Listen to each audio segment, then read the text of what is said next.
সংক্ষিপ্ত এই জীবনে বহুবার প্রেমে পড়েছি, আর ভালোবেসেছি যে ভালোবাসেনি।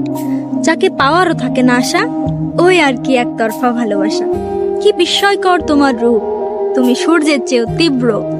অন্য কাউকে ভালোবাসো আমার দুর্ভাগ্য, তবে তোমায় আমি ভালোবাসি, তুমি ভালোবাসার যোগ্য। মায়াবতী তুমি ফুল, তোমায় দেখিবার ইচ্ছায় এমন মস্তিষ্ক হয়ে থাকে ব্যাকুল। আমি তোমাতেই অনুকূল, জানি পুনর্জন্ম হবে না, তবু এমন হাজার কোটি বার জন্মাতে চাই তোমার ভালোবাসা পাওয়ার আশায়। যদিও তুমি আবদ্ধ অন্যের ভালোবাসায়, তাতে কি বা আসে যায়। তাকে না পাওয়ার আক্ষেপটা ভালোবাসতে ভুলিনি, প্রতিটা নিঃশ্বাসে ভালোবাসি তোমায়। মায়াবতী তুমি বোঝনি, ভালোবাসনি আমায়। জীবনের অপূর্ণতাতে এই ভালোবাসাটা সবচেয়ে গভীর। তোমাকে না পাওয়ার আক্ষেপটা আমার সারা জীবনের, আর তোমাকে পাওয়ার আশাটা যদি ছেড়েই দেই, তবে তোমায় ভালোবাসলামই কই। আমি তোমাকে ভালোবেসেছিলাম, ভালোবাসি, আর মৃত্যু ব্যতীত ভালোবাসবো।